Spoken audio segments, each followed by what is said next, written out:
Christmas 1995. A Christmas Story had just been loaded into my family's VCR, previously recorded off one of its airings on the WGN Superstation. This was signaled by the fuzzy lines and watermark on the screen. I was filled with warm and fuzzy feelings that let me know that the holiday season was in full swing. I appreciated this little Christmas flick so much because it seemed like only a select few people actually knew about it. It also really just summed up how it felt being a kid around Christmas time. And it became a tradition that I looked forward to every holiday as a kid. The film, released in 1984, was a moderate success, earning mixed reviews from critics, but failing to make a real splash at the box office. It quickly came and went from movie theaters, but it would continue gaining popularity during its sporadic airings on cable throughout the late 80s and early 90s. In 1994, Turner Broadcasting secured the syndication rights to the film, and celebrated this by airing the movie on all 3 of its cable channels that year. The film became so popular, thanks to Turner, that in 1997, TNT began airing the film for 24 hours straight, beginning on Christmas Eve at 8 p.m. It's a tradition that is still running, 23 years later. It's when that tradition started, though, that things took a turn. What seemed like a small, well-liked cult film quickly became a cultural phenomenon and marketing behemoth. As a new century dawned, so did a new life for this film. Officially licensed costumes, bobbleheads, board games, mugs, t-shirts, lamps, socks, ornaments, lunchboxes, pajamas, action figures, even branded fudge. We put the picture's name on everything! Merchandising, merchandising! Where the real money from the movie is made.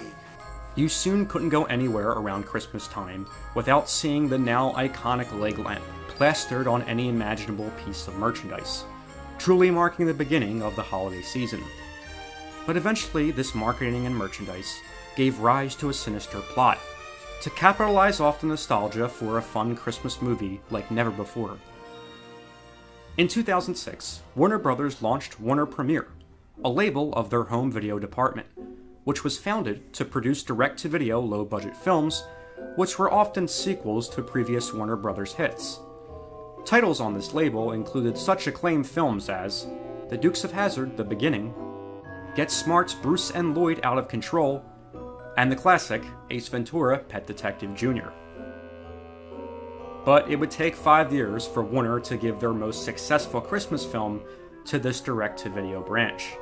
A Christmas Story 2, the official sequel, as it's called in the first trailer, came out in October of 2012, and by the time Christmas rolled around, most copies were marked down well below 50% of their original sales price. As a result, the film would be the final live-action film for Warner Premiere, contributing to the shutdown of this division of Warner Brothers, just 2 years later. I know I'm not the first one to look back at this film, but I want to go in with a fresh set of eyes, and not judge it based solely on how it compares to the original, but rather how it works as its own film. I mean, I'm sure there's some charming sequences in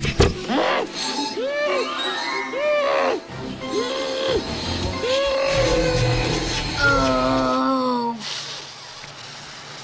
fudge. So to start out, I should point out that A Christmas Story 2 isn't the first sequel to A Christmas Story, actually. There was a TV sequel made in 1988 called Ollie Hopnoodle's Haven of Bliss. I swear that's the real title. That film follows the Parker family on a summer vacation. A young Jerry O'Connell played Ralphie. And for what it's worth, this is actually a pretty fun little movie. It doesn't take itself too seriously, and has the same creative voice as A Christmas Story. Literally, as Gene Shepard returned to write the script as well as narrate. And then when the first film became a hit on cable in the 90s, the director of A Christmas Story, Bob Clark, and Gene Shepard returned with My Summer Story, a film that takes place the following summer of the events in A Christmas Story. Again, it's not the best movie, but I have a fondness for it, as it at least carries the tone of the first film very well, but then also focuses on a new story. It also features Charles Grodin as the old man, which for me is worth it alone. Hold it! Son of a bitch! What was that, buddy? The old man turned on his innocent voice. I'm sorry, officer? Did I hear you calling me a son of a bitch? I beg your pardon, sir? He suddenly became hard of hearing, too. I've actually done a video review on this earlier in the year, which you can check out if you'd like to know more about it. My summer story flopped pretty hard, so any more attempts to tell the further stories of the Parker family were cancelled for the foreseeable future. Sadly, Gene Shepard died in 1999. I'm at least glad he got to see the film rediscovered on cable and home video. But his death should have marked the end of this franchise. Not only were the films based on his own writing and youth, his voice was just one of the most essential characters in all the films. And it's a voice that's damn near hard to replicate, both literally and figuratively. The screenwriter of A Christmas Story 2, Nat Maudlin, also plays the narrator. And while he does come kinda close to imitating Shepard's voice, he more just sounds like a young Adam West. Our house on good old Cleveland Street. A few winters had passed and yet another one had come screaming over Lake Michigan in the middle of the night. It had been years since the old man's lamp stood proudly in our front window. Unsurprisingly, the script is basically a greatest hits collection of things from the first movie. There are elements that people will find that will reappear in our film. These are landmarks in growing, and everybody remembers. With all of your favorite holiday tracks included, like Oh Fudge, My Father Gets a Leg Lamp, The Mall Santa is a Grumpy Asshole, Ralphie Wears an Embarrassing Outfit, Chinese Food for Christmas Dinner, and my personal favorite, Flick Gets His Tongue Stuck in Something. The plot revolves around Ralphie, who is now a teenager and hoping to get a car for Christmas this year, even planning an ad in his parents' magazine yet again. I heard that 31% of American households had second cars. Careful. Don't tip your hand. Not that we need one. You know what they say, sky's the limit. Coach got Mikey Whitland eating his boogers in gym. Being a teen, he also has another desire, his female classmate Drusilla, whom he daydreams constantly about. Only as a teenager, his daydreams now involve Nazis, I could help to refresh your memory. FDR, and a noose. I don't want to know what kind of dream he's having in this sequence, though.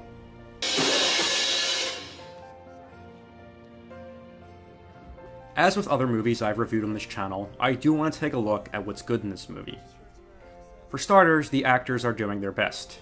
It is fun to see Ralphie and his friends from the first film all grown up, and the actors do a good job at maturing characters we've all previously known as children. It's also a lot of fun to see Daniel Stern take on the role of the old man, even if he is a bit miscast. Stop sign! Stop sign. Daniel Stern was a staple of some of my favorite films growing up, and I just wish he was in more stuff today, even if it has to be something like this. No, that was ours. Now that's somebody else's. We're not paying for that. But you love turkey. You dream about turkey. 40 cents a pound? Hell, why not 50? The dynamic between the old man and Ralphie is one of the only things that actually works here, as they're the only two characters that really seem to grow and evolve after the first movie. Not giving in. You and me, kid, we are two of a kind. A couple of stubborn sons of bitches, plain and simple.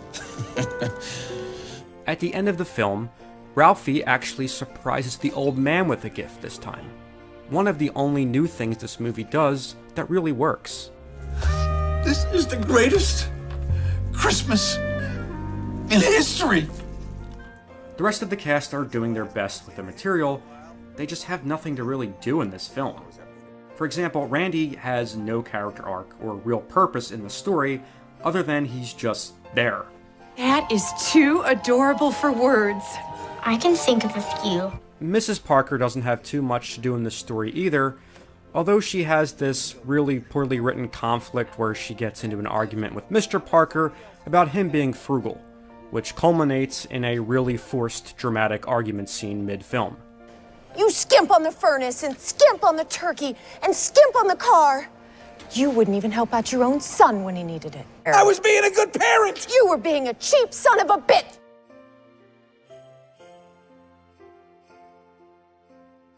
The reason the original film is so timeless is that it avoided this type of pointless tension.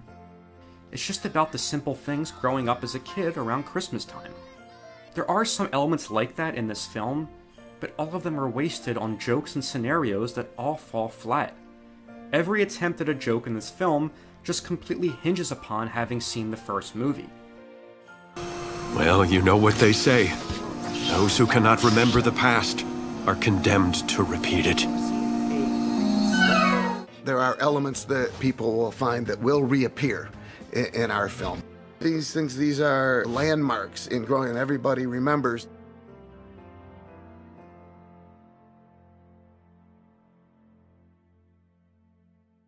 Now, aside from content, this movie is also one of the most ugly films I have ever seen.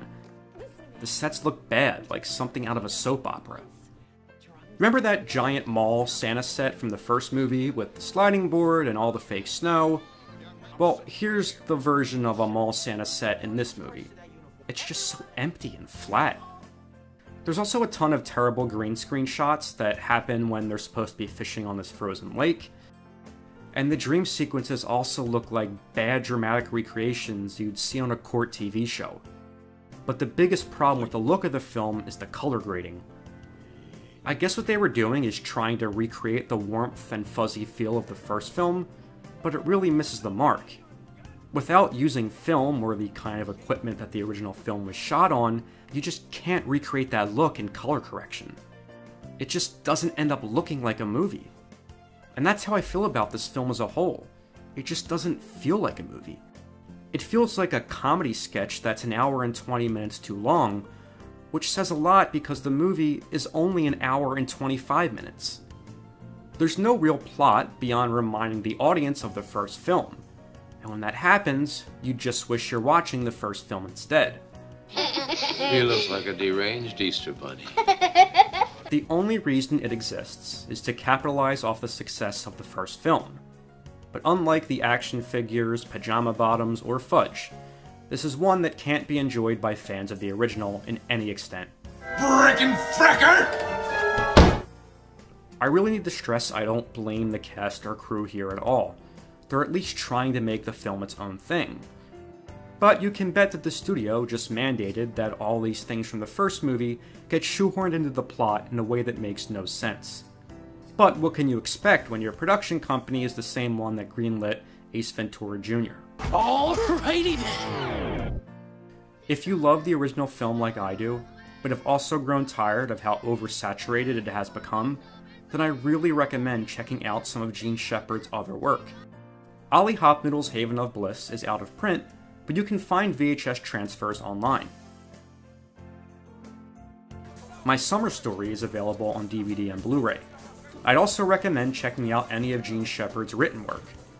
He was just a really talented guy who managed to capture a view of American life in a way that few others have.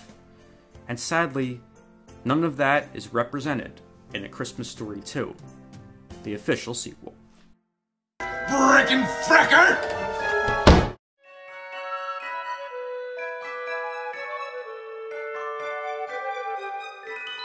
Thank you.